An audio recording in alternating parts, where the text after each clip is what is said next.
Sa mapagpalang araw sa inyo pong lahat, ngayon po ay January 29, 2026, Huwebes ng ikatlong linggo sa karaniwang panahon.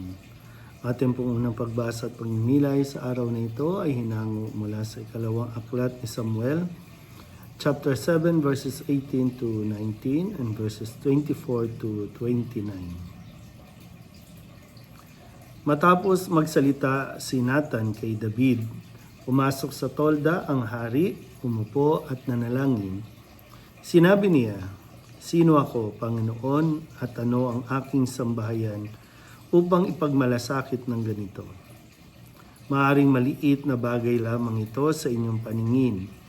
Subalit napakalaki para sa amin sapagkat tiniyak na ninyo ang magandang kalagayan ng sambahayan ko sa hinaharap. Panginoon, itinatag ninyo ang bansang Israel upang maging inyo magpakailanman, at kayo na may maging Diyos nila. Ngayon, gawin ninyo ang inyong pangako sa inyong alipin at sa kanyang sambahayan. Magiging bantog kayo sa lahat ng bansa at sasabihin nila, ang Panginoon, ang makapangyarihan, ay Diyos ng Israel. Sa gayon, magiging matatag sa harapan ninyo ang tahanan ni David na inyong lingkod. Panginoon, makapangyarihang Diyos ng Israel, nagkaroon ako ng lakas ng loob na dumalangin ng ganito, pagkat kayo na rin ang nagsabi sa iyong lingkod na paghahariin mo sa Israel ang aking angkan. Panginoon, aming Diyos, kayo'y tapat at tumutupad sa mga pangako ninyo sa akin. Ngayoy pagpalain ninyo ang tahanan ng inyong lingkod upang ito'y magpatuloy. Panginoon naming Diyos, ikaw rin ang nangako nito, kaya manatili nawa sa aking angkan ang iyong pagpapala." Ang salita ng Diyos. Muli po, isang mapagpalang araw sa inyong lahat at sa araw na ito sa pagpapatuloy sa ikalawang aklat ni Samuel.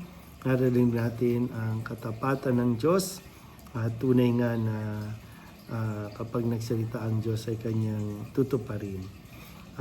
Ito yung lumabas sa ipinamalas niya kay Haring David sa ating unang pagbasa dahil sa naging magandang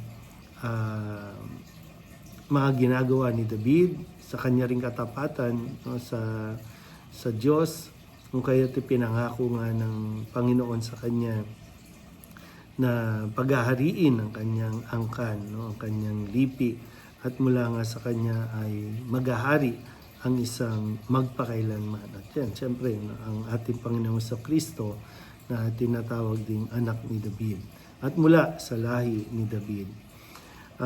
Bagamat, ninais ni David na gumawa ng tahanan o ng kabanantipan, pero ito ay hindi siya ang gagawa, kundi ang kanyang susunod sa kanya, na ang anak niyang si Solomon, at yun yung binigkas ng Panginoon sa pamamagitan ni Propeta Nathan, na hindi siya kundi isa sa kanyang lahi o anak ang magtatayo ng kanyang tirahan, ng kanyang kung saan ilalagak ang kabanantipan.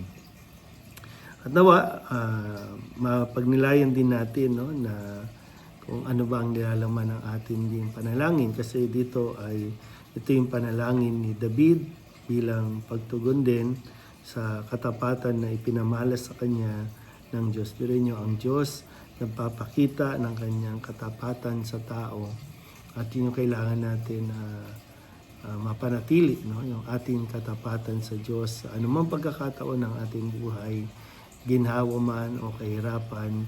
Nawa ay manatili tayong tapat sa pangako natin sa Diyos na siya lamang ang ating pipiliin, siya lamang ang ating paglilingkuran. Muli po, isang mapagpalang araw sa inyo pong lahat.